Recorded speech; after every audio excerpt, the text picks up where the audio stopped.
Anyone's wedding day is incredibly stressful. While sorting guest lists and tables is enough of a headache in itself, it gets a lot more complicated if several of the attendees are well-known celebrities or officials who have hectic schedules of their own. Adding that to the fact that your wedding will be broadcast to millions of people all over the world, it is vital the day goes off without a hitch. When Princess Elizabeth married Lieutenant Philip Mountbatten on November 20, 1947, the ceremony itself ran very smoothly, but there were two disasters that happened hours before that could have derailed the entire day. Princess Elizabeth married Philip Mountbatten 73 years ago in 1947 in a service at Westminster Abbey. The famous wedding was recorded by BBC Radio and was broadcast to 200 million people around the world. The couple were given the titles of the Duke and Duchess of Edinburgh, the Earl and Countess of Meredith, and the Baron and Lady Greenwich.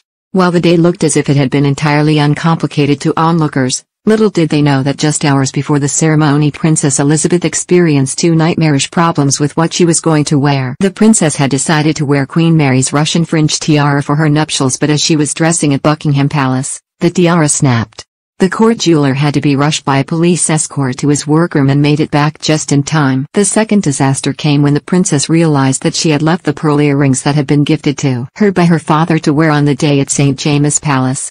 Her private secretary managed to get them to her just in time for her official photographs. While many royal weddings come with an enormous price tag nowadays, the Queen and Prince Philip's nuptials are remembered for being almost opposite. As their wedding took place so soon after the end of World War II, the country was still financially recovering, and many were concerned that the princess would be unable to afford her wedding dress. Hundreds of people up and down the country sent their clothing ration coupons to the palace to help the princess, but they had to be returned as it would have been illegal for her to use them.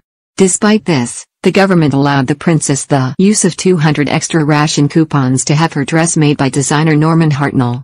The princess also encountered another issue after the ceremony, as she managed to lose her wedding bouquet before the large group photographs were taken, meaning that the bride's hands were noticeably empty. The solution: during their honeymoon, the couple put their wedding clothes back on and posed for their individual pictures again. Royal wedding florist David Longman revealed the story and said, "If we go back to the Queen's wedding in 1947, when you look at the state photographs of all the bridesmaids and the royal guests, and there is the Queen without a bouquet, it got lost.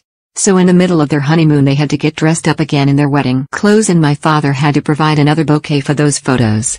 This mishap ended up paving the way for future royal weddings, as David revealed. To ensure this mistake never happens again, every royal bride now has two bouquets, just in case someone accidentally puts it down and forgets about it. Love the royals. Sign up for the Mirror's daily newsletter to get all the latest news on the Queen, Charles, Kate, Wills, Meghan, Harry and the rest of the firm. Click here to sign up.